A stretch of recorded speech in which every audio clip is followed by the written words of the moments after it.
My name is Rob Dixon, and I'm a board member of a UK charity called SIDEfxHUB. We are dedicated to supporting patients and fundraising research into PFS and PSSD. I'm travelling from my home in Lisbon to meet with Professor Malkanji at the University of Milan. I want to find out more about the research his team are conducting and see what facilities he has at his disposal. My aim with this trip is to bridge the gap between the patients and the researchers. I want to make the whole thing feel real for everyone involved and to give hope to those who are deeply suffering. This film is a deep dive into the Milano project, and I hope it can pull back the veil and give a never-before-seen insight into the fight against PFS and PSSD.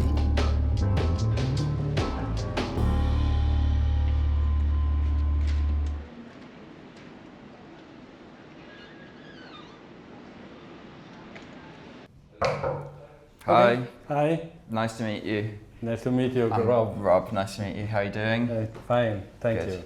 Welcome in our department. Thank you very much. So the first thing would be to go and see your lab, if that's okay. Okay, we'll go. Great. Please. Thank you. Is this a big building, the university? Yeah, this now we are moving to another part, but we will move in 3 years, I believe it. Ciao. Is it somewhere close? This is all the laboratories. Wow. And all the different units. Because we are a department of pharmacological, biomedical, biomolecular sciences. Mm-hmm. And so we put together different aims also. I mean, in general, the people is a pharmacologist, but our units is a neuroendocrinologist. Then there are other units where we are andrologists, biology, and so on. So it's a different. A lot of departments here. So, hello. Hello. Hi. This is our laboratory. Come on in, Danny, if you want. Don't mind the camera. As you see, there is no gender balance because we are only a male. But the biology is, the science is a female, yeah. So that is very usual. Mm-hmm. And so we have PhD students, we have early finished PhD students is more or less postdoc, mm-hmm. And then all the other are students for the graduation. How many students do you have each time? We may have every year we may have 5 or 6 students. Mm-hmm. So then there is another guy of our laboratory that now is working in Germany for a very short period because he's working on a specific project. Mm-hmm. So we are, myself, we are a full professor, Silvia Giatti, which is associate professor, the other guy in Germany, which is a researcher, mm-hmm. And then 2 PhD students. Mm-hmm. And then the students, of course. Mm-hmm. And is everyone working on the same project each time? No. It's depending. I mean, now recently we are only working on PFS or PSSD. Mm-hmm. But we are also neuroendocrinologists, so sometimes we work also in the degenerative effect of diabetes mellitus in the brain and so on. So, I mean. The general core of the laboratory is based on the neurosteroids. Mm-hmm. So we approach the neurosteroids in several fields. But I mean, in the last few years we are working practically only on PFS and PSSD. Wow, I didn't know that. Yeah. That's. I mean, it's obviously great to hear, and I'm sure the people which follow our charity will be pleased to hear that it's your main focus. We started with the PFS because we started the PFS more or less 15 years ago, and is the first paper. And we started on PFS because when I was young, I worked on the 5-alpha reductase. So also my thesis for the graduate students were on the 5-alpha reductase. And then, so I was very surprised when the patient report me the effort of the PFS. So we started the PFS, then we have a contact with a patient on the PSSD, and I was very surprised by the similarity between the two diseases. And then we started also with the PSSD.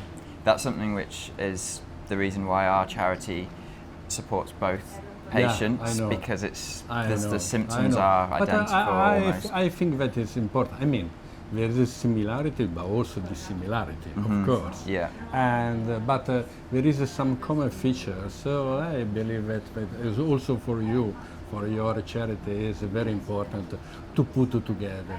I know that also now in Italy there is another association that tried to put together the PFS, the PSSD patient, the Italian patient. Okay. Yeah, you are not in contact with them? No, I don't think so. I will send you the link. Yeah, that would be great. Because before they were only for the PFS, but then they recruited also the interest of the PSSD. Yeah, it makes sense because people are suffering with the same things, and it's good to relate to others that you know. But what is important is not to confuse the two diseases. Yeah. Because they are very separate, but I mean, common feature does not mean, in my opinion, that it's the same disease. I agree. Yeah, I agree. Until there's evidence to support that it's the same. Because I see usually in the blog of the patient that they mix together the things. Okay, is common, but also is not so similar. So. Yeah, I mean it's the same with so many other diseases. You can go to the doctor with a certain set of symptoms. Sore throat, it could be a throat infection. Chest infection could be 100 different things. So I think it's always good to keep an open mind as to what it is. So I just wanted to ask a few questions to you guys. So Professor Malkanji said that you have been exclusively working on the problems of PFS PSSD for the last few years. Is that correct? Yeah. And I just wondered if maybe some of the students could just tell us briefly what they're working on at the moment, or like interesting things that they're doing. It would be great to just get some more information for the donators. Okay, so if I can actually give a brief overview of actually what they are doing up to now. So, Dr. Lucia Cioffi is nearly finishing her PhD period here in the lab. She is currently coming back from Spain, where she performed some study in collaboration with the group of Professor Alvarado and Garcia Segura, that are collaborators from us for many years. And she's committed in the PFS project. And actually, she is performing some experiments trying to understand about the synaptic plasticity based on the previous results from the transcriptomic analysis that we published a couple of years ago. So basically, she threw downstream this line, and now she's performing some immunohistochemistry. She's currently performing a Western blot on synaptic markers. And I think we had some good results, but probably she will go deeper in detail with some of what she's doing now. Would it be okay just to pass the mic around as we speak? Okay, yes. As Silvia told you, I spent my period abroad in Madrid, in which I performed some analysis on the brain tissues of an experimental model of Post-Finasteride Syndrome in male rats. And when you say experimental model, could you explain a little bit what that means exactly? Is that just a computerized model? No. Okay. So we use this experimental model that is composed by male rats, adult male rats that are treated with finasteride for 20 days, and then it has to show the subchronic effect of finasteride. Then these male rats will remain for 1 month without any treatment to perform like a washout and a withdrawal period that has to mimic the post-finasteride syndrome. So we have two different time points. The T0, that is the subchronic, has to show the subchronic effect of finasteride, and then the 1 month after the withdrawal period. So I performed this analysis on these male rats, these two groups, in order to understand the effect of finasteride, the subchronic effect of finasteride, and the withdrawal period. And the analysis were performed on brain tissue obtained by these male rats, and I performed some analysis on postsynaptic and presynaptic markers in order to understand the synaptic, the effect of finasteride on synapses, and on the brain tissues, and also on cells treated with finasteride. And these analyses were performed with confocal microscopy, and we can show you some photos of cells treated with finasterides. And these are neurons obtained by E17 that are embryons obtained by a pregnant mice in order to obtain neurons that will grow and will be treated with finasteride with different concentrations. And as you can see, you have the total shape of neuron in light blue. And in the dark blue you have the nuclei of the neurons, and as you can see, the dots, these are the proteins that I'm going to analyze. So the pre and postsynaptic markers. The aim of this work is to find the colocalization on pre and synaptic markers in order to understand if the synapses occurs or not, and how many synapses you can find in the group treated with finasteride versus control, and if these can have an effect, if the finasteride has an effect on the synaptic markers. And the same work was done on the tissue, so in the experimental model of finasteride, and what we found is that the finasteride has an effect on these markers, but we have to deeper investigate these features. And just for everyone at home, just to explain that slightly more, I didn't study medicine or science or anything, so the synapses are the gaps between neurons, is that correct? And what you're studying is if there is a problem with neurons communicating with one another, and there's presynaptic activity and postsynaptic activity, so it will be studying the synapse before there's been any communication and then afterwards, is that correct? Yes, and if you find both the pre and postsynaptic markers colocalized in the tissue, you can say that the synapses occurs or not. And if you study just the pre and postsynaptic, you are not sure that is happening or not. The colocalization of both markers allows you to say, okay, maybe this effect is due to the synapses or not. And what would lead you to study the synapses in the context of PFS and PSSD?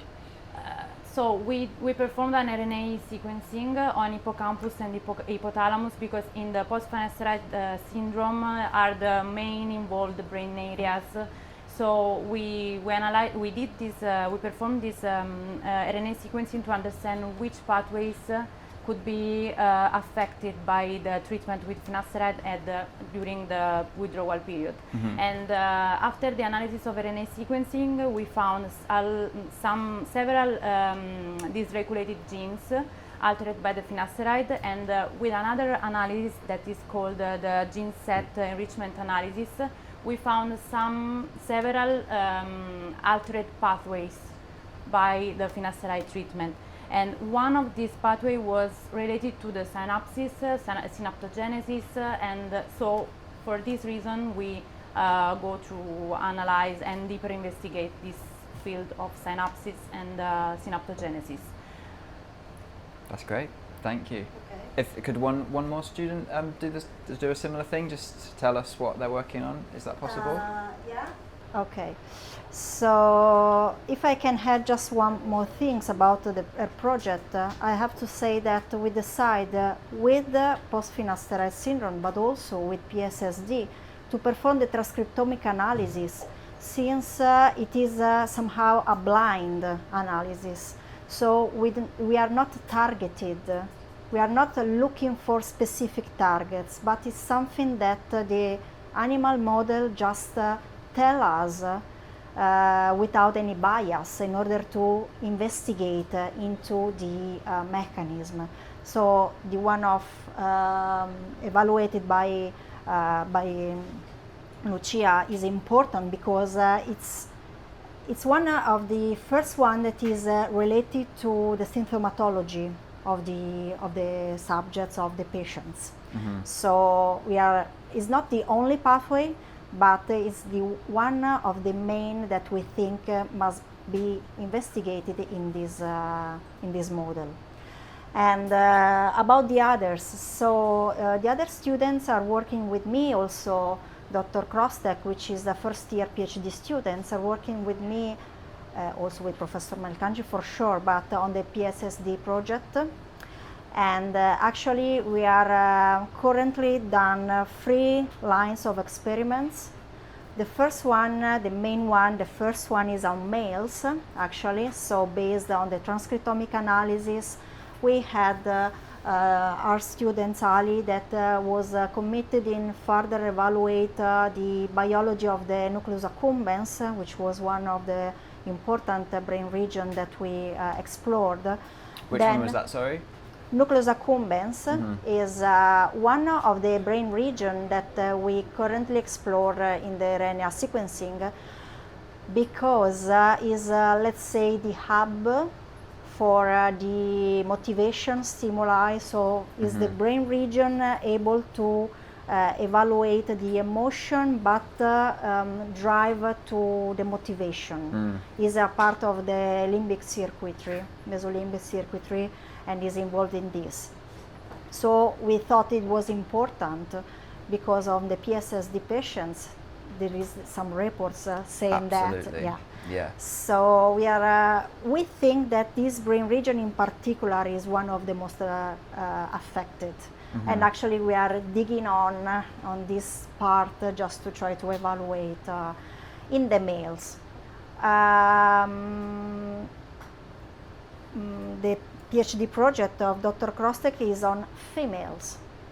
So since antidepressants are prescribed mostly on females, but the PSSD female patients are less, but probably because it's less reported, not because it's absolutely not less important, but I think there is a bias in reporting this kind of condition. So we think it's important also to try to study also the female sex, which is underrepresented up to now. That's brilliant. Yeah. That's really great. And actually, Dr. Krostek is focusing now on the nucleus accumbens too, because we think that, okay, the limbic circuitry is different in males and females, but actually we think that probably the basic of this, I don't know if it starts there or is just a place where it comes from everything, But for sure, nucleus accumbens is a part that is really important in the symptomatology. And the third part that also Gabriela is looking at is about the piezo 2 mechanoreceptor, which is a target that we are interested in. And is that a receptor, did you say? It's a mechanoreceptor. Mechanoreceptor. Yeah, it is in periphery. And we think it might be involved in the genital numbness or genital insensitivity that patient reports.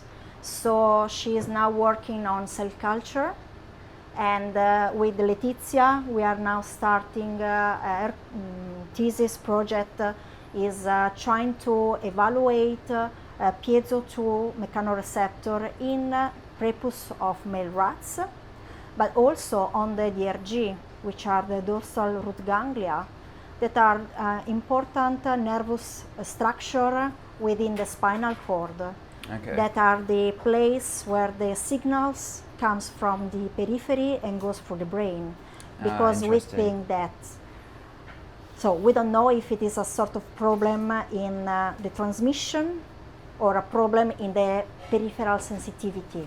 So we are trying to set up some experiments in order to understand where is the problem, at which level. This is really good to hear.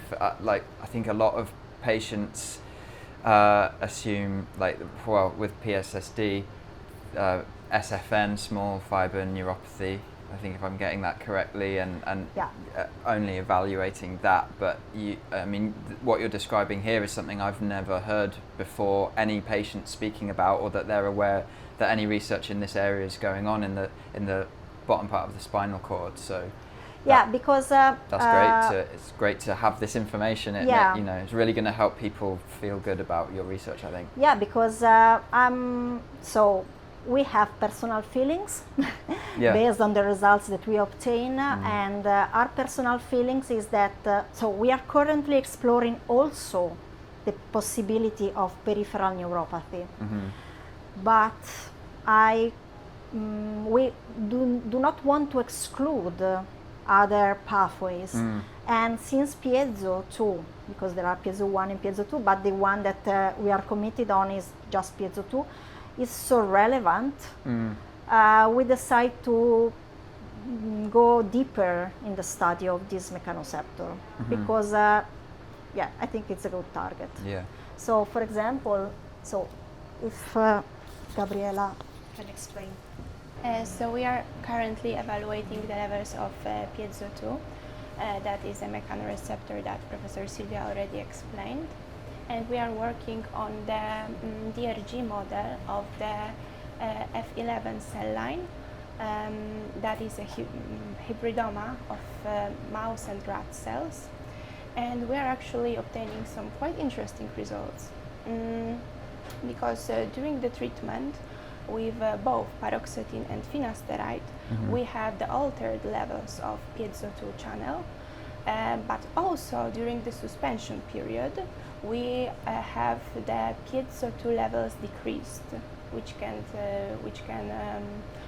we connect to what Silvia said about the neuropathy. So these are decreased levels of the mechanoreceptor, is that correct? During the suspension period, so the drug discontinuation, we have a decreased levels, while during the treatment with the paroxetine, we have an increased levels, while during the finasteride, we have a decreased levels, which can mean that we have a bit different mechanisms in both of the drugs. And could increased levels also cause dysfunction in this kind of area as well, not just decreased? In my opinion, yes. Yeah.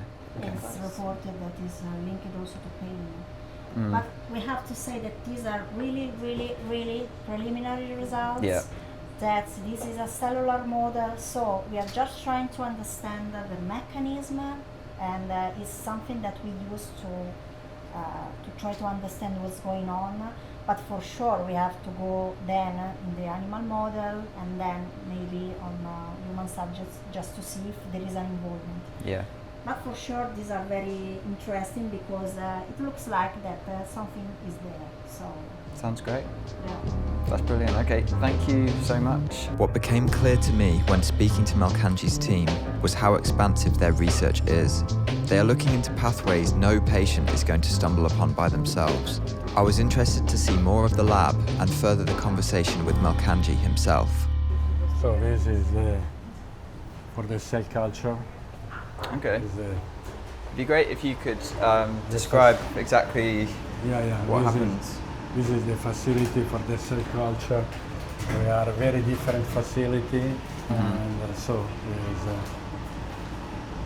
and the cell culture, where do they come from? Is this patients or? No. Generally, we have or immortalized cell culture or a cell line and so on. Yeah. And but the 80% we work directly in animal model, and then only a very small part is with the cell culture. And then we show you another. Ciao. Ciao. Yeah.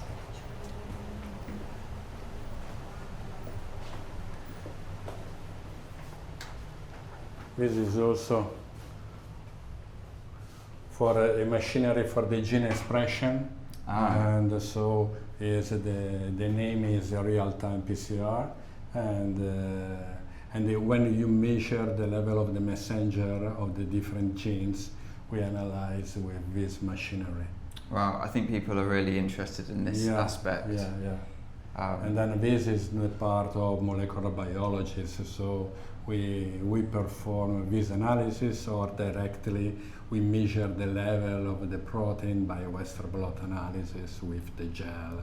It's this classical molecular biology. So this approach is used in all the building from the different research unit, and then applied depending to the target that you are working on.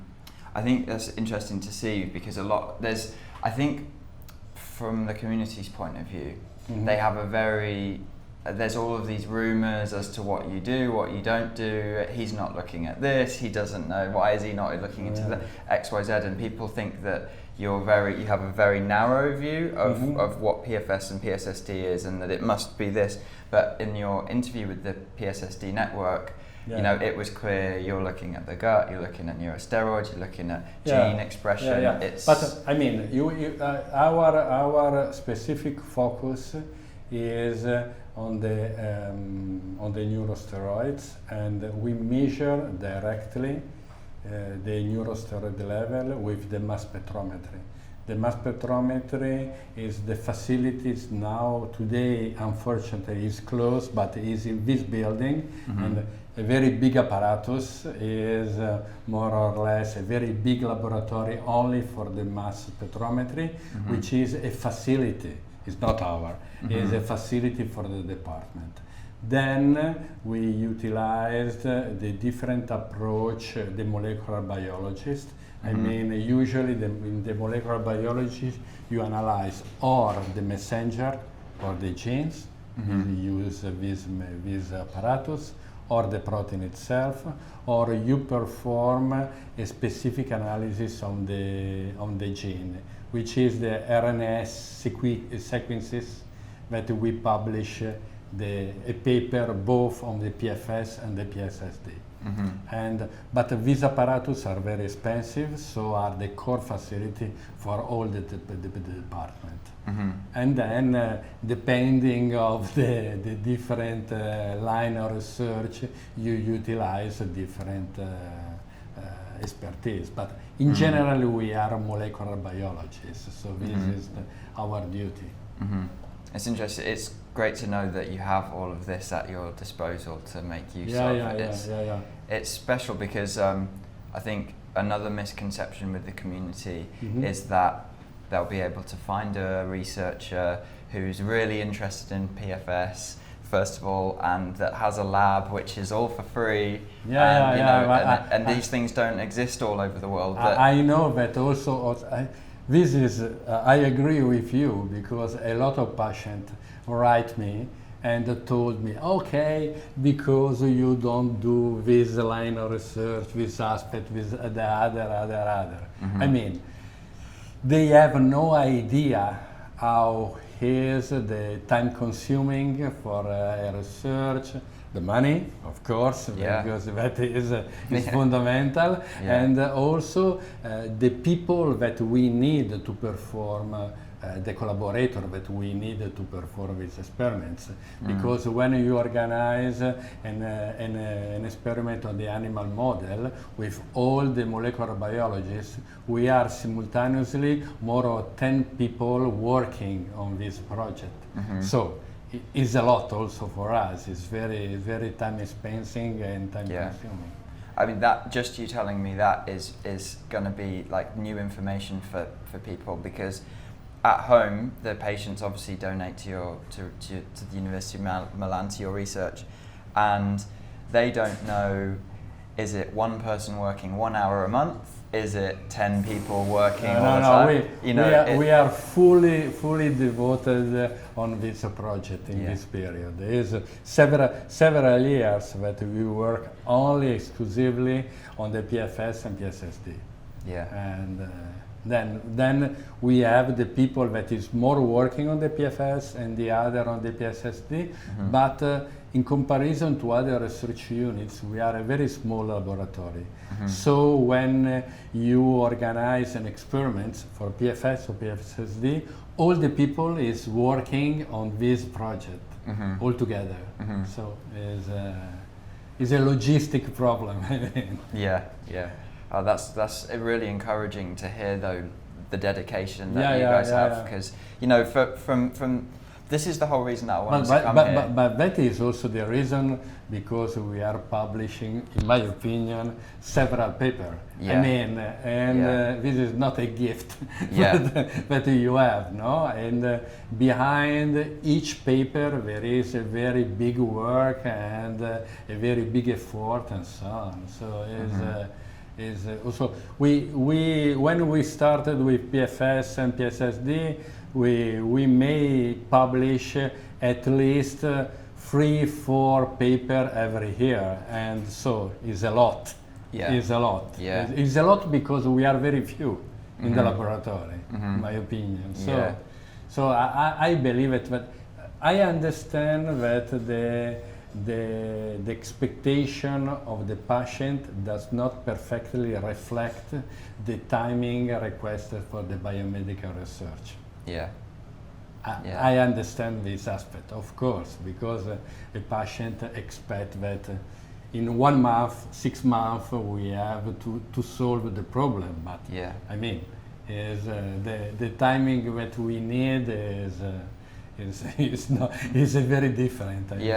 I mean, I have the same, a similar issue is people will often say, things aren't moving fast enough, why aren't we doing this and this and this? And I'm one person, you're one person, you have your team, I have my team, and we just have to do the best with the resources that we have. But I do think that the community will be pleasantly surprised by the fact that you're dedicating, for the last several years at least, to these issues, and you have a team of 10 people. Of course, if you have the possibility to also collaborate with other research units, the research may be faster.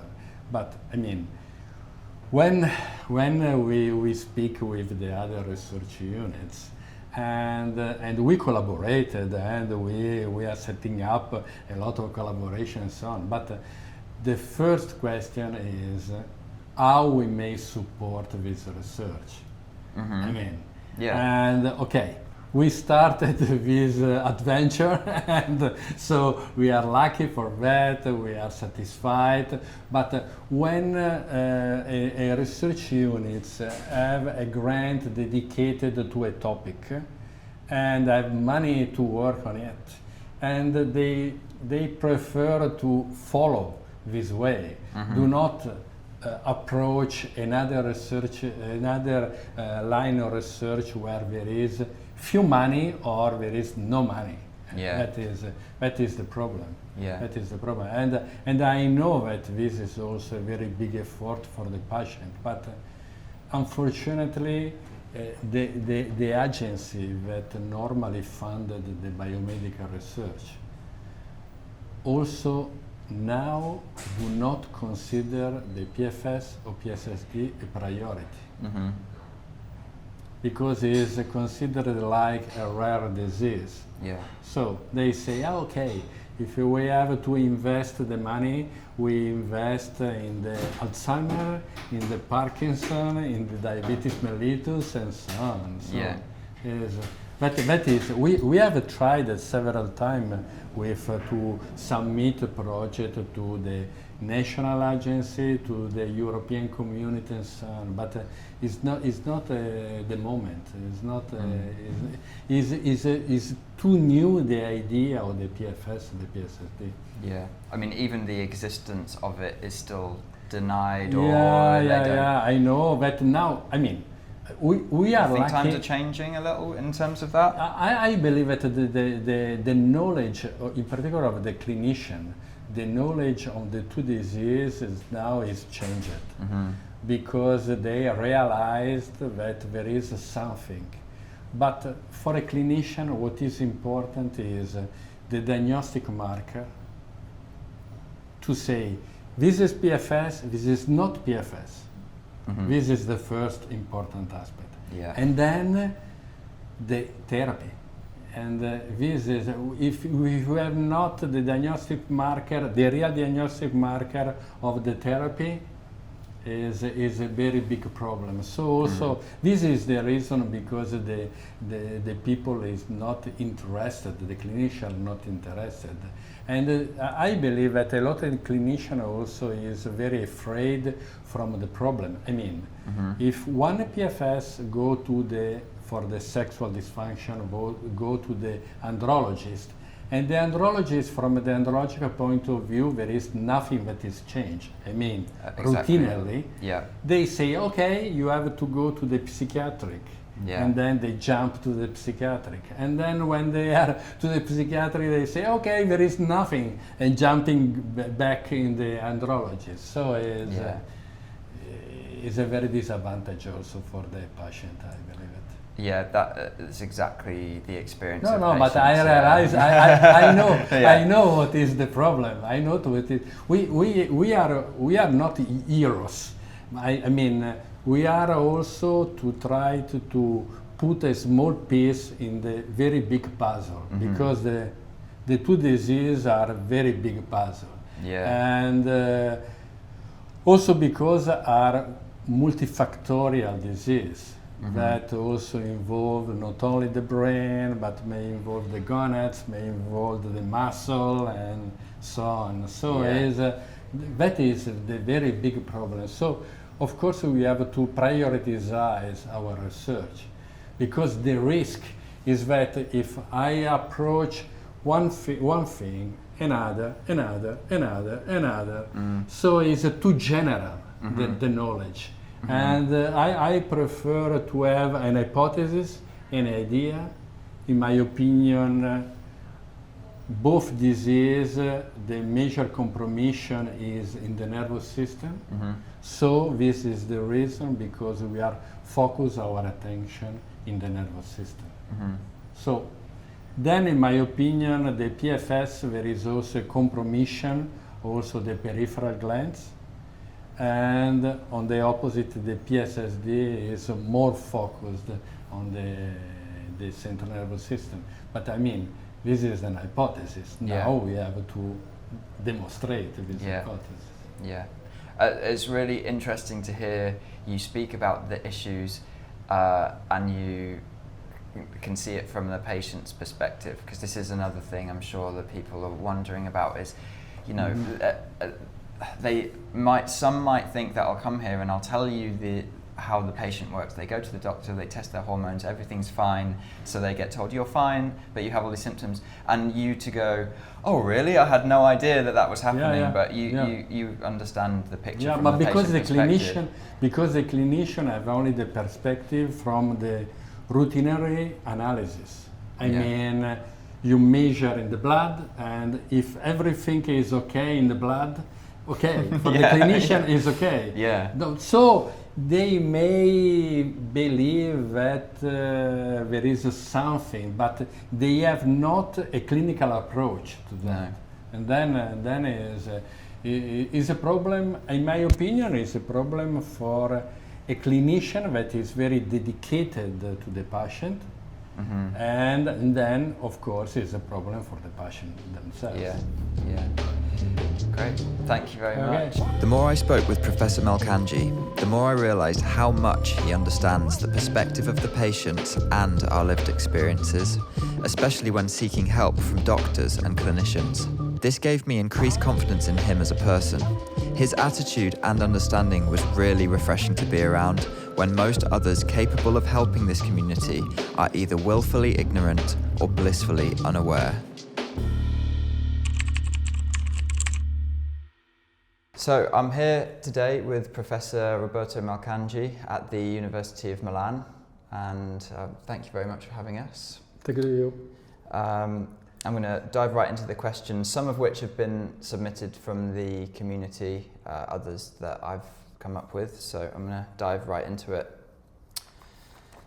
In the interview with the PSSD network, you spoke about microRNAs being biomarkers in oncology and neurodegenerative disorders. You were potentially interested in microRNAs in the context of androgen signaling, would you say? Or is there another reason why microRNAs are possibly relevant to the onset of PFS? Okay, so we have chosen the microRNA because we are looking for a diagnostic marker that we believe that is extremely important. I know that the community, the PFS community also ask about the androgen receptor.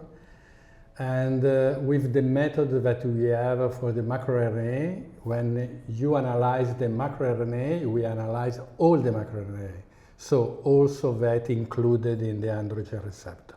Even if it's not, then I will explain after, even if it's not our first priority, because I think that is important, but probably is not so important in our opinion, the androgen receptor. Anyway, when we analyze the microRNA pattern, we analyze all the microRNA. So all this is important diagnostic marker that are used in the oncology, neuroscience, and so on, and are small molecules that interfere with the transcription of the gene. So all the gene, we analyze all these molecules. So not only devoted to the androgen receptor. That's great. And just to sort of further ask you a question on that, the microRNAs would you say they interfere with gene transcription, which is almost at the other end of the chain of what happens when a molecule of, for example, testosterone binds with the androgen receptor? The microRNA is much further down. May interfere with the mechanism. Yeah. But it interfere with the transcription of the genes. So that is important as diagnostic marker, because it may also to say whether it is a kind of PFS or not. I mean, a kind, because in my opinion there is not only one kind of PFS, but there is very patient with very different features. Makes sense. When I was gathering questions for this interview, the single most asked question was regarding the physical symptoms of PFS. Your research has demonstrated alterations in the corpus cavernosum in the penis, which is an example of physical damage. What patients often describe with their symptoms is muscle wastage and changes to body composition, such as more body fat around the stomach or the hips.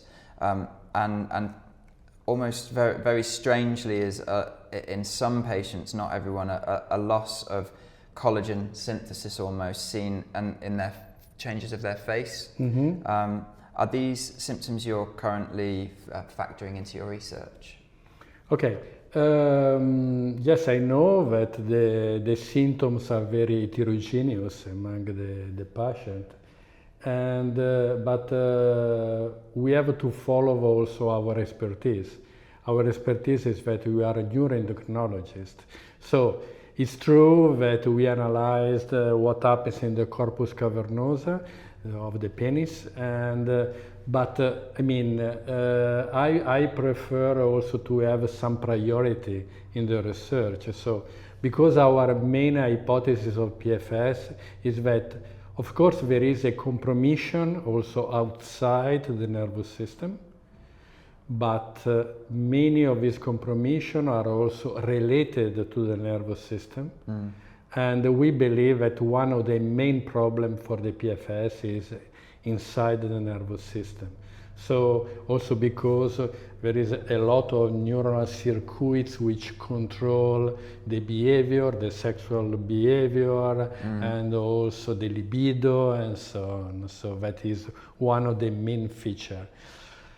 About the muscle, really probably is a metabolic problem, but also this metabolic problem, I remember that there is probably also a paper that is origin from the Germany, from an endocrinologist. We say that in the PFS there is also alteration in the metabolism, in the peripheral metabolism.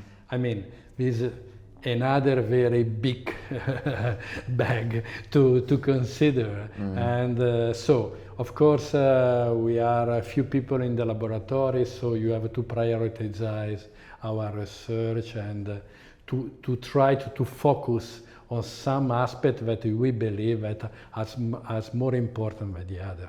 Yeah, I guess it's about trying to follow your hypothesis, which and from what I gather from speaking to you today, and obviously I've read your research as well, it can explain and can possibly lead towards a treatment for so much of the syndrome, but possibly it's not going to be for absolutely everything, and taking such a wide approach won't lead to any kind of treatment because you'll spend 50 years trying to, am I understanding correctly? It's true, but also because there are also some different clusters of the patient. I mean,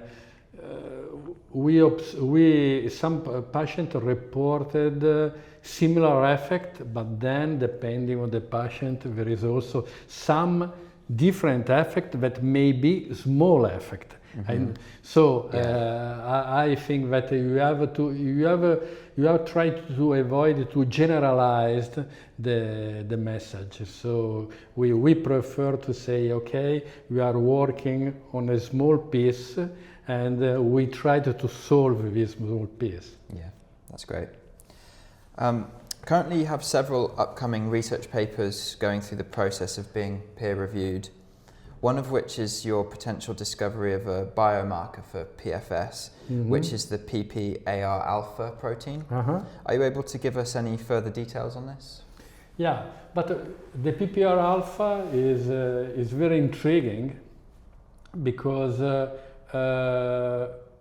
was reported in the website as a diagnostic marker. In our research, we were not we are not considered as the diagnostic marker. We say different things. I mean, we are working on the neurosteroids, and in literature there are some observations which indicate that the activation of this receptor, the PPAR alpha, also induce an increase of the neurosteroids. You have considered the PPAR alpha in another context. We have considered these molecules in the context of the gut-brain axis, because we are very confident in this aspect of research, because the PPAR alpha is a molecule that is an anti-inflammatory marker. So it's against the inflammation. And we have already demonstrated that in the patient, but in particular in our experimental model, in the gut after the suspension of the finasteride, there is a very big inflammation. This inflammation in the gut may induce, in our opinion, some related in the nervous system, because the gut-brain axis is important in the context of depression, anxiety, and degeneration of the neurons and so on. Because the gut sends the message to our brain, and our brain interact with the gut. So we have also demonstrated that it is possible also to manage the inflammation in the gut. And we have already published the first paper on that. The author is the Silvia Di Vicaro, which is she's working now in Germany. So it's not here in the laboratory, but belong to our laboratory. And it's demonstrated that the allopregnanolone is able to decrease the inflammation in the gut. And then few days ago, you have also another paper on this context accepted for publication. Oh, great. So will be available in a few days, which demonstrated that indeed the allopregnanolone is able to decrease the inflammation and the decrease in the intestinal inflammation and affect also the PPR alpha, so in the gut, and this evokes some effect in the hypothalamus of the animals. Wow. So is able to alter the blood-brain barrier that is important for the permeability from the periphery to the nervous system. The blood-brain barrier? Yeah. Okay. Yeah. Which could be the treatment with allopregnanolone, Yeah. because the treatment with the finasterides, in particular the suspension, decrease the permeability of the BBR. Okay, interesting. So we are very confident in this aspect because, of course, you know that sometimes to intervene directly in the nervous system is more difficult than to intervene in the peripheral organs, like the gut.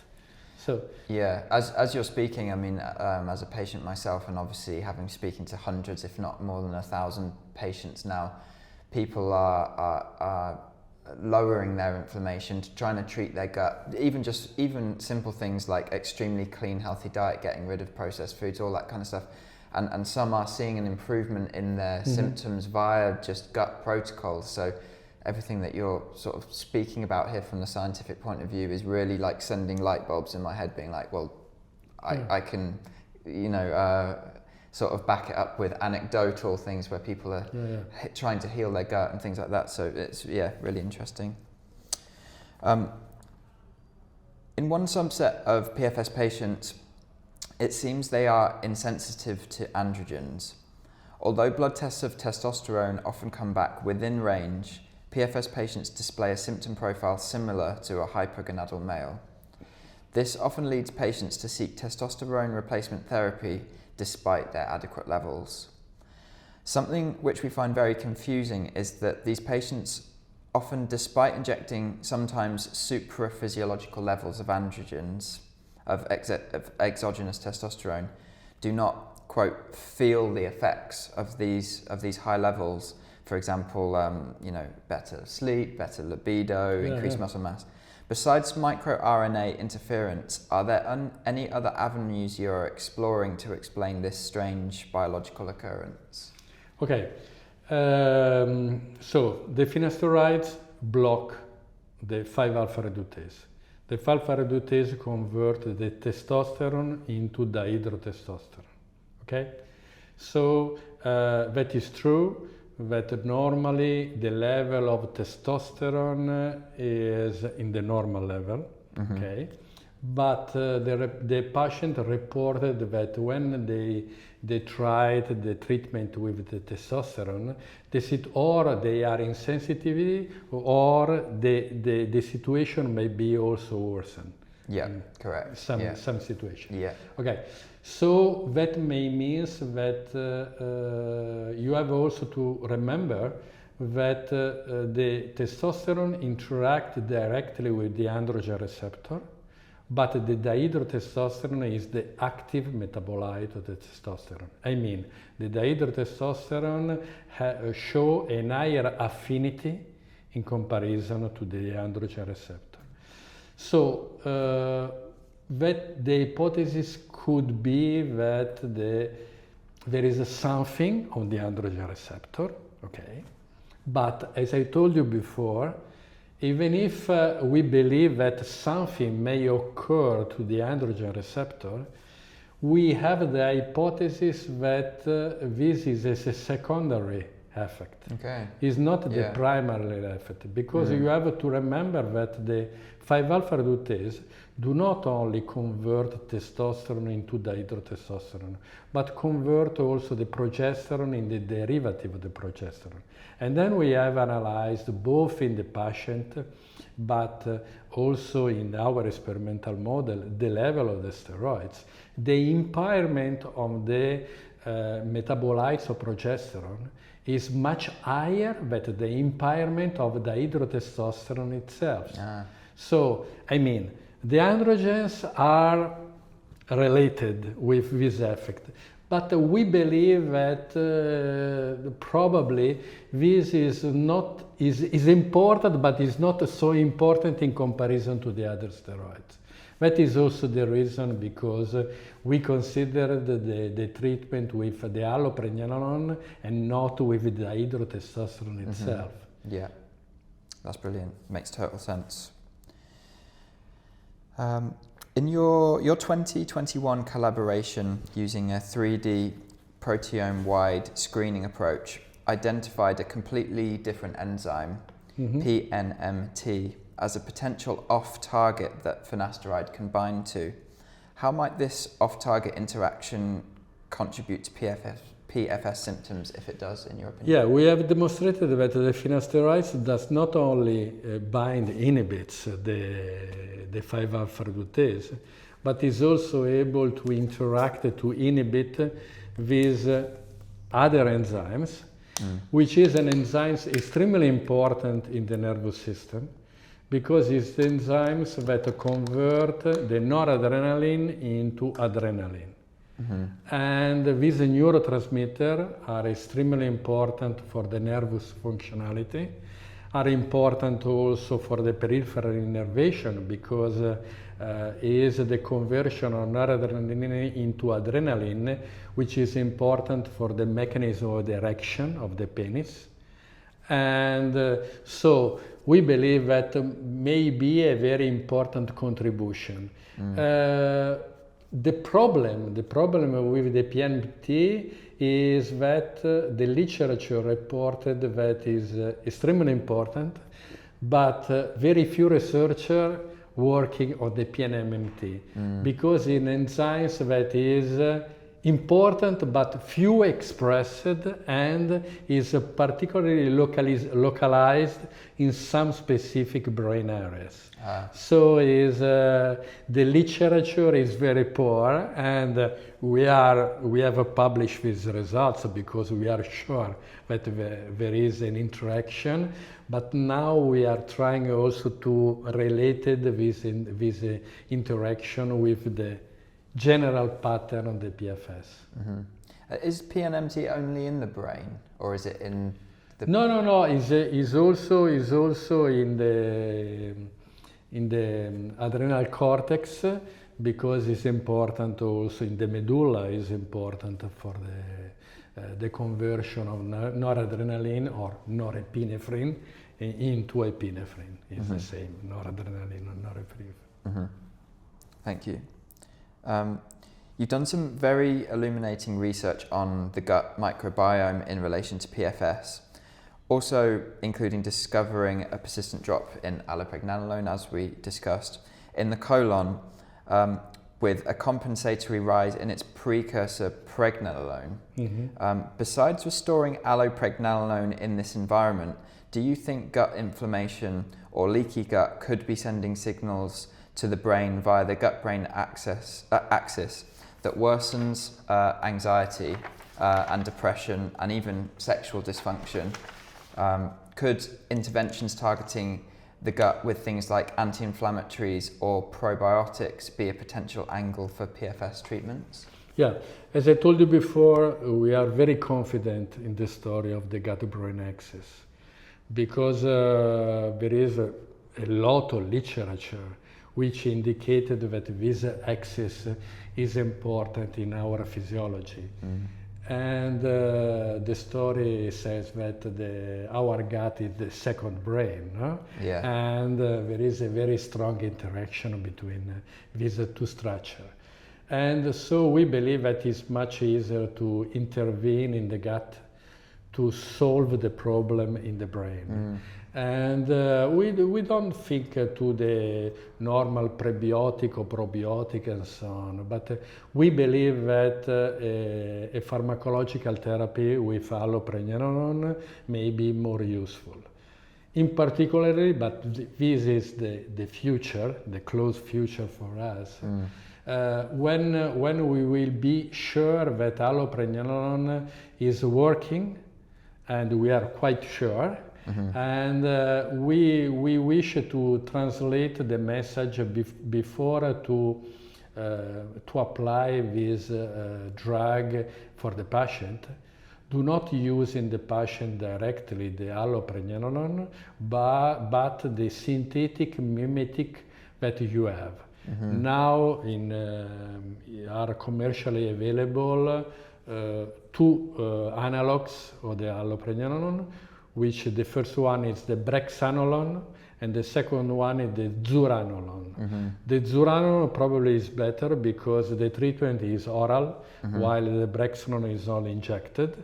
And now we are organizing also for the beginning of the next year also the first experiment directly with the zuranolone, because we believe that the zuranolone may be much better than the allopregnanolone itself, because the allopregnanolone may be also further metabolite in other steroids, while the zuranolone has a limited metabolism because it's a synthetic molecule.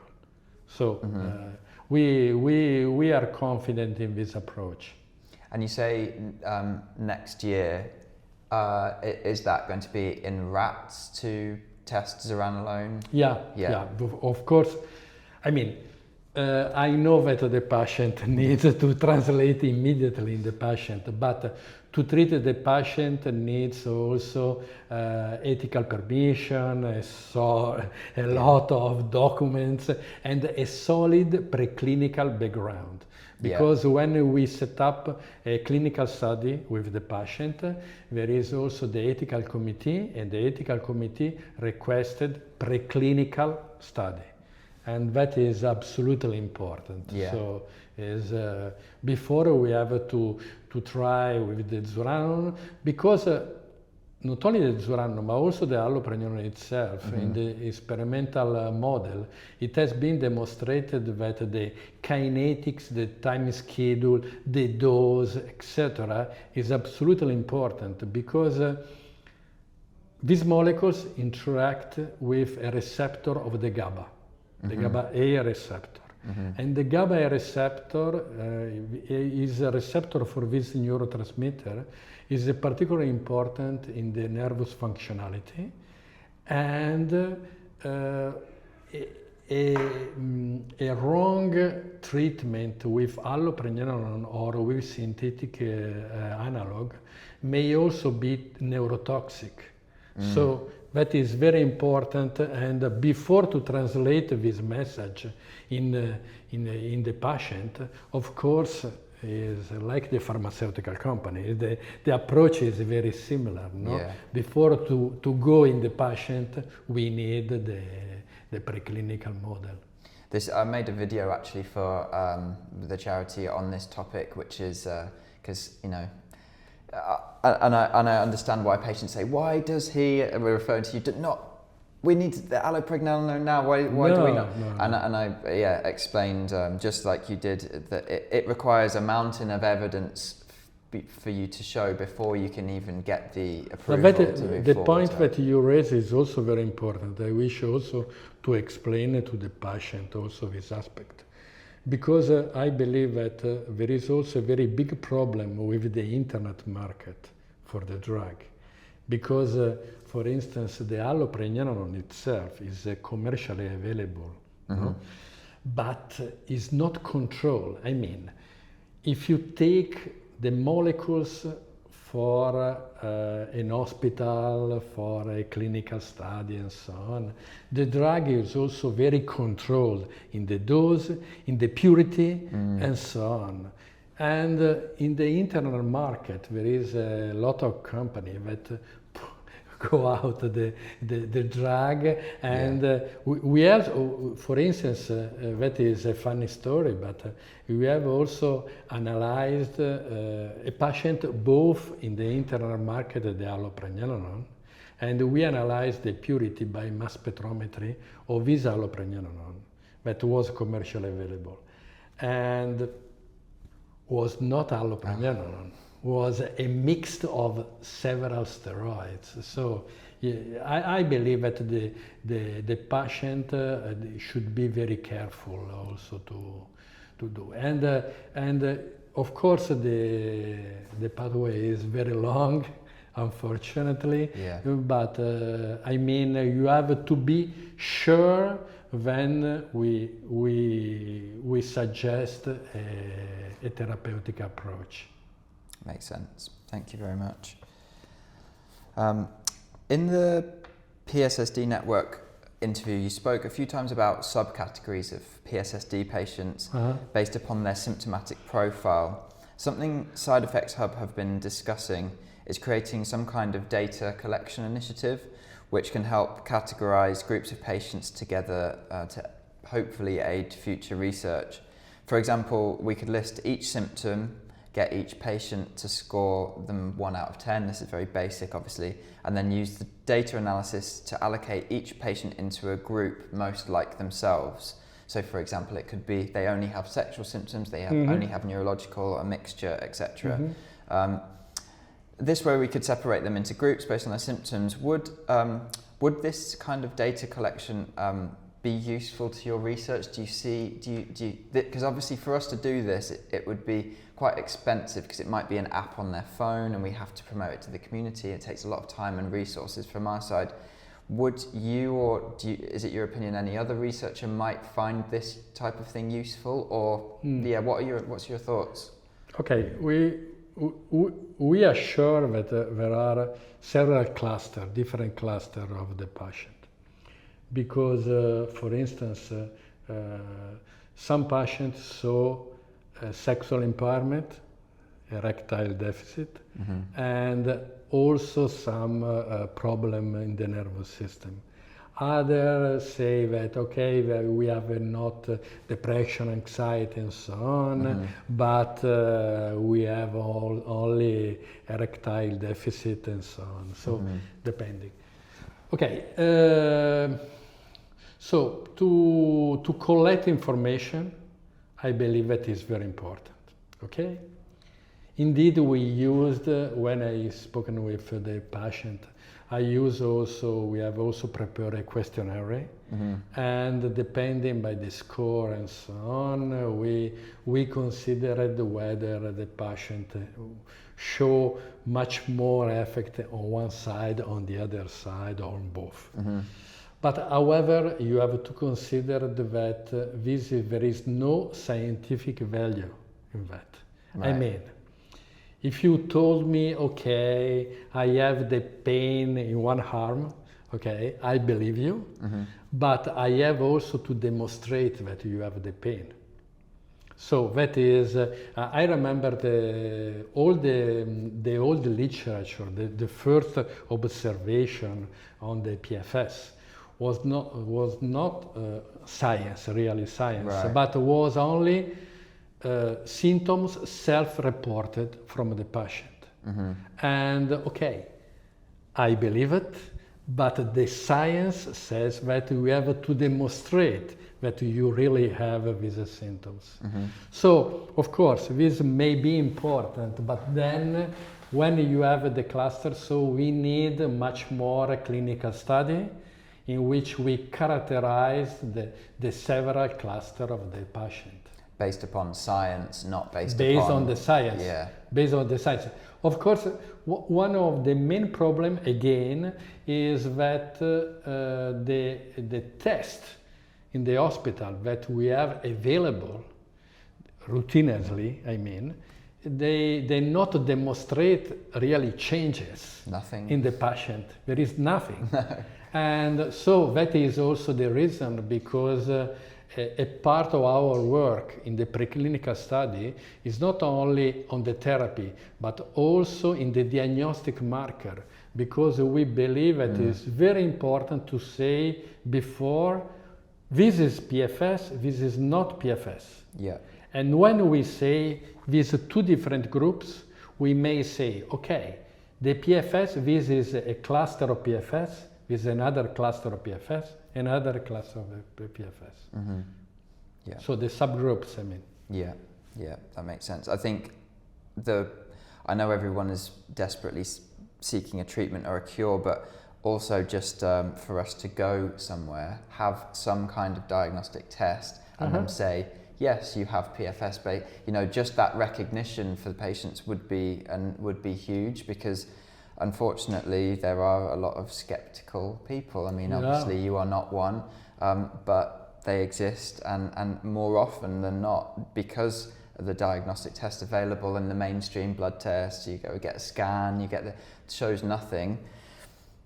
What are they to think? But the scientific demonstration is the basis. Yeah. I mean, because of course this is not the situation, because I believe it in the PFS, okay? But I realize also that the clinician, when a patient reported signs symptoms, but the clinician applies some tests and there is nothing, the clinician may think, okay, it's only a psychological problem. It's only something that you imagine to have the symptoms and so on. So with the science, therapy with the science, we have to demonstrate that this really exists. Yeah, that makes sense. I'm gonna. So we've spoken quite a lot about allopregnanolone, so I'm going to actually just cut this question in half. So you've identified allopregnanolone as a possible treatment, as we've said. Can you talk a bit more about, in the future, what an in-human clinical trial might look like? For example, one part of this question is, would the cohort of PFS patients be required to have a lumbar puncture, for example, to demonstrate low levels of allopregnanolone in their cerebrospinal fluid to make them a candidate for this trial, or would it just be that they have symptoms in your mind? I know we're talking in the future, but what are your thoughts? No, I believe that, of course, when we will arrive to the therapy, and I hope that it's close, and we have also to apply the therapy with the allopregnanolone, or, as I told you before, with these synthetic mimetics, zuranolone, I believe it. And of course, the patient have to be sure that there is a really decrease of the allopregnanolone. The decrease, when we have published this our clinical study, and we have analyzed the neurosteroids, of course, there are some patients in which there is a very strong decrease of allopregnanolone, others have a middle decrease, and so on. So, but the allopregnanolone should be affected, because then there is no sense to treat it with a therapy with allopregnanolone if the levels are correct. Because if we treated in the future a patient with allopregnanolone and the levels are correct, this may be also toxic for the patient. So that is absolutely important. That makes sense. Our charity, SIDEfxHUB, consistently comes up against a huge issue for prospective patients considering taking finasteride, and that we have absolutely no way to know who is susceptible to PFS and who will take the drug without side effects. Your research into gene methylation pointed towards hypermethylation of the SRD5A2 gene in PFS patients. Would you say this is the nearest you've come to identifying a predisposition to getting the condition? Okay, the idea was the predisposition. Okay, but that is true. We have published several years ago that the 5-alpha reductase is mutated in some patients, but when we analyze this mutation, this alteration of the 5-alpha reductase, the methylation, we have only considered the PFS patient, and we have compared this methylation to the control, healthy patient. And really, we don't know whether the methylation was induced from the finasteride or this patient show methylation also before the treatment with the finasteride. Indeed, we also explain in the paper this aspect because it is extremely aspect. And of course, the good clinical study may also to compare not healthy patient without finasterides with the patient in PFS. Yeah. Okay, but you have to consider one thing, that is practically impossible to have a patient that took the finasterides and have not side effect and are available for our clinical study. Yeah, very difficult to find these people. Absolutely, it's impossible. Yeah. It's impossible because we need the availability of the patient, no? Yeah. So it's much more easy to compare to people that do not take the finasterides. Yeah, that makes sense. Yeah, so I know you addressed this in the PSSD interview, but I would again like you to explain to the patients watching how much you're achieving with so little funding and resources, and how important it is for the patients and the people watching to continue to donate. You could pick 1,000 other medical conditions rather than PFS or PSSD, which you could work on with much larger budgets, I'm sure. Your work must be fueled by a passion to help us, as well as a deep interest in these topics from an academic point of view. Yeah, that is, okay. We are working, we started with the PFS, and then we also worked on the PSSD for some similarity. And we started with the PFS, not for the funding, for the money, because there is no money, but for the scientific interest. Because as I told you before, when I was young, I worked on the 5-alpha reductase, and I worked also with the finasterides, but we do not analyze the effect of the finasteride itself, but the finasteride was used to analyze the effect of the metabolite of testosterone or progesterone. I mean, when we injected in animals testosterone or progesterone and we see a biological effect, this may be due to the testosterone, progesterone itself, or may be due to the metabolites, okay? To demonstrate that the effect is due to the metabolites, we treated with testosterone plus finasterides, or progesterone plus finasterides. So that is, they normally use the finasterides in the experimental laboratory. Right, no? yeah. And so in the past, more of 10 years ago, I was contacted from the first Italian patient of the PFS, and he told me, oh, okay, I took the finasteride for the alopecia, androgenic alopecia, and that is surprising that I took the finasterides more than 10 years ago and still have some persistent effect. And that was very surprising for me, because from a pharmacological point of view, a lot of drugs show side effect. But this side effect, you observe this side effect during the treatment. When you interrupt the treatment, of course there is, in a couple of days or couple of weeks, the the drug disappear, and then you have not side effect. So the persistence of the effect of a drug is a very limited effect. I mean, in the pharmacological story, there is only very few drugs that induce persistent effect.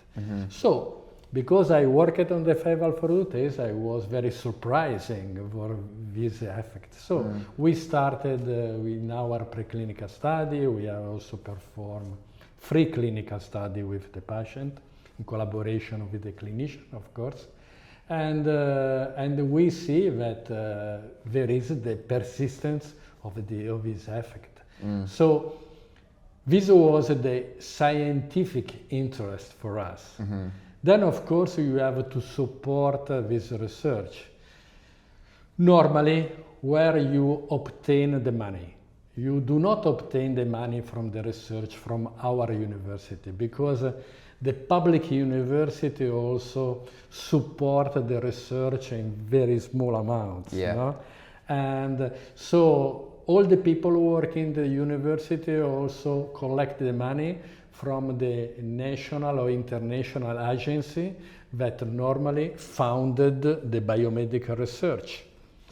But for the national international agency, like for instance the European Community and so on, of course in the disease there is a priority. And the PFS, that is still considered a rare disease, the priority is very low. So if I submitted a project from I am an endocrinologist, so on diabetes mellitus, I took the money.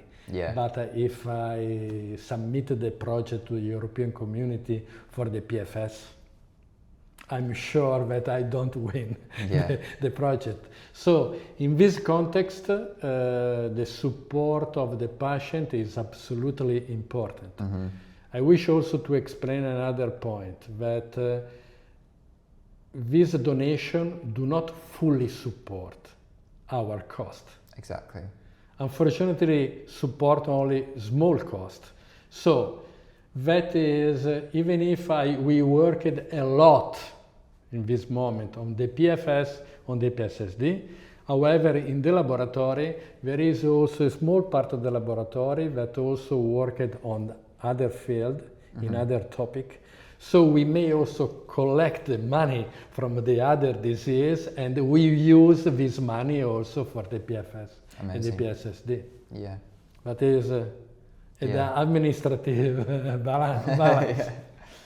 I think it's just really important. Not many people, but if there's just any people that are doubting your, the reasons why you're studying this. Oh, it must be for the money. He's taking our donation. Oh, but I mean, it's nonsense. There is no sense. There is no sense. We work it because we are scientifically interested. Because it's also point out on our interest, no? Because the 5-alpha reductase has a key role in the nervous system for the neurosteroids. So we are working also before the PFS on the neurosteroids. So for us it's very important also to demonstrate that the neurosteroids are important for our nervous functionality. And also, just to conclude this question, you've spoken to a lot of patients now, I imagine, and you're aware of the global charities. There's the PSSD network. I spent a lot of time in speaking with the patient, because they write me a lot of email and so on. So I also try to reply, to give suggestion, because I'm not clinician. So I'm working in the basic research, so I give only suggestion to the PFS, to PSSD patient and so on, and they ask to me and also to our collaborator, because it's very difficult also to find clinicians which are interested in the PFS or PSSD. And because now also probably they are not interested, because, as I told you before, there are not possible diagnostic marker, but also therapy. So for a clinician, is nothing. Yeah. That makes sense. We're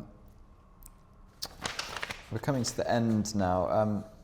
So yeah, kind of to continue from the previous question, is there an amount of money that you feel could fast track a full understanding of PFS if you were to set a goal for our fundraising in the future after you complete the $300,000 that the PFS Foundation has kind of set as our target for the Milano project? What would that number look like, and what would it allow you to achieve going forwards if you had this sort of dream number that could help you?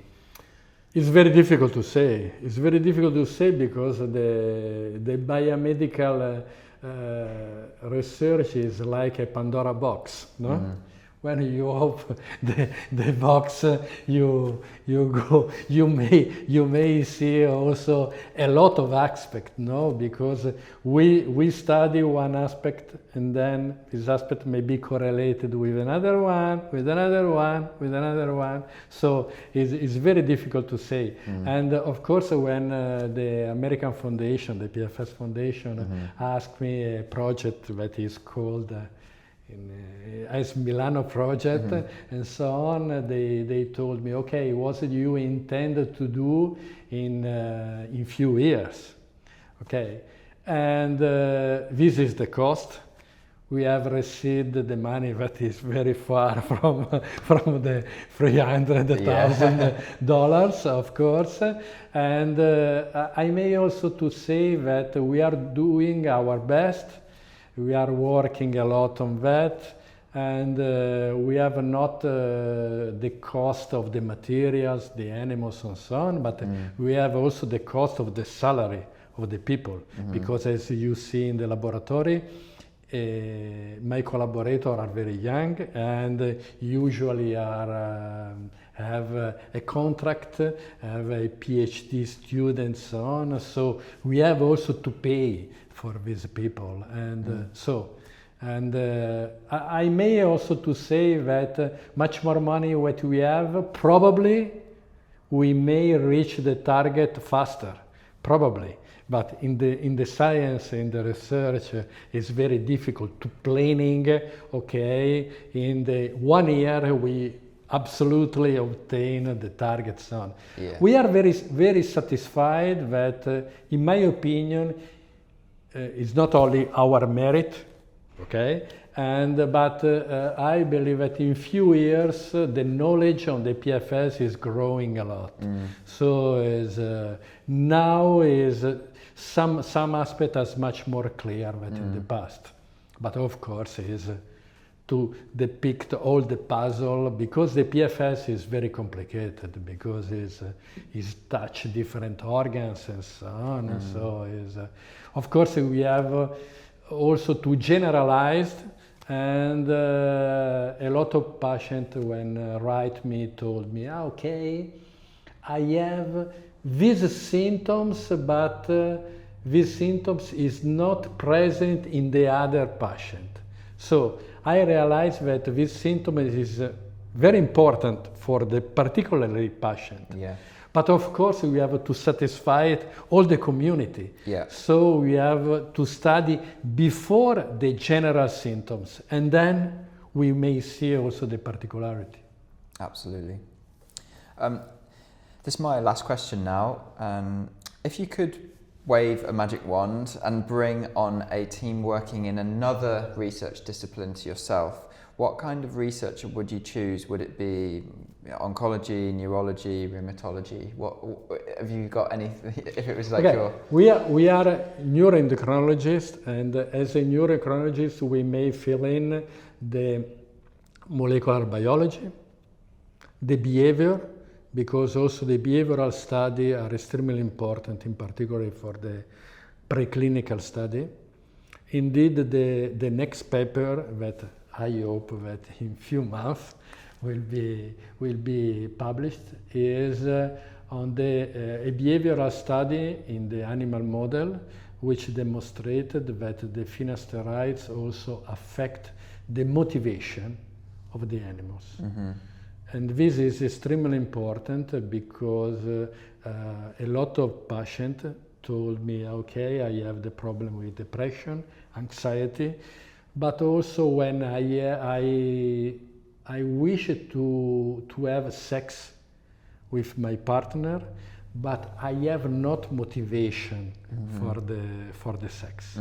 So there is some specific neural circuits which are devoted to that, and we have seen that not the sexual motivation, but because we have not checked in the animals in this project, but we have analyzed other aspects of the motivation, and the motivation is also impaired for the finasteride. So we wish to publish this paper, and then the future will be to see whether the allopregnanolone is also able to affect some effect on this behavioral pattern. Okay, so we are already working on the molecular biology, on the behavior.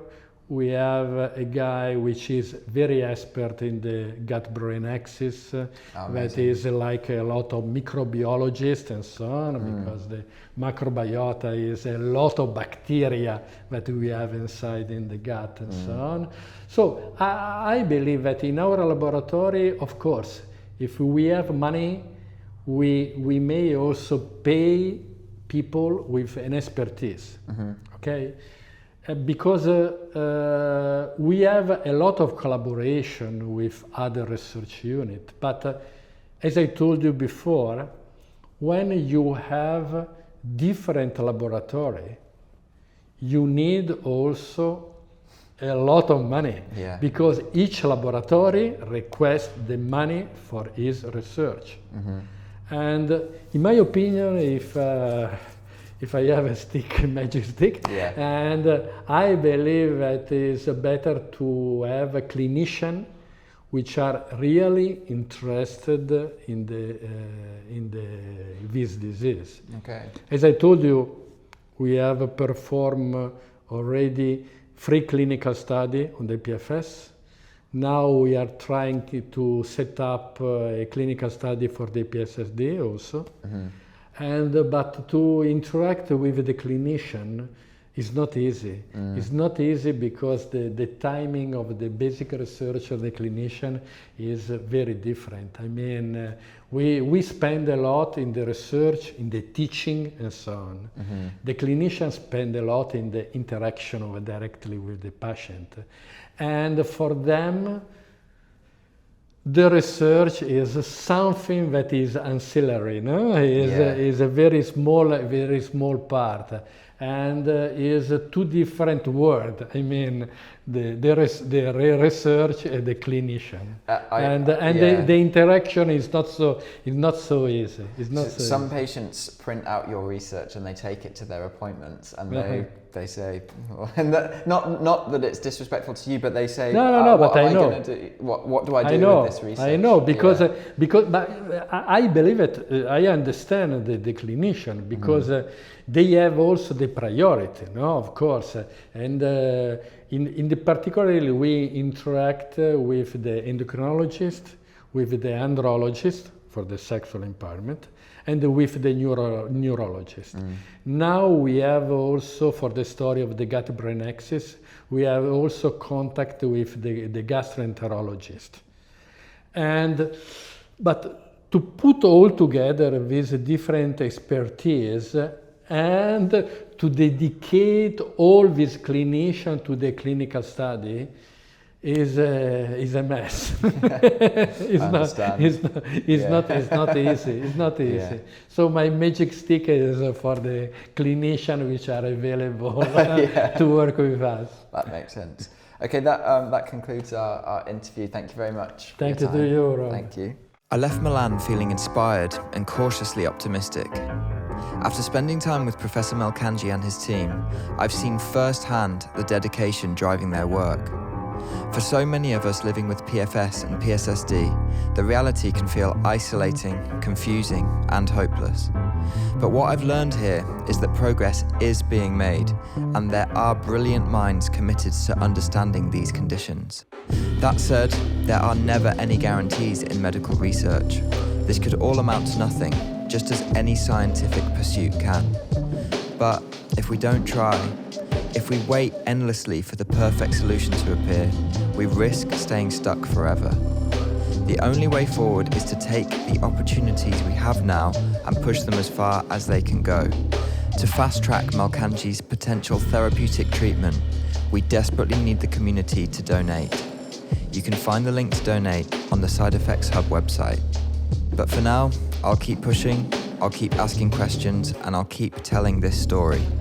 Because the more we speak out, the closer we get to answers and to hope.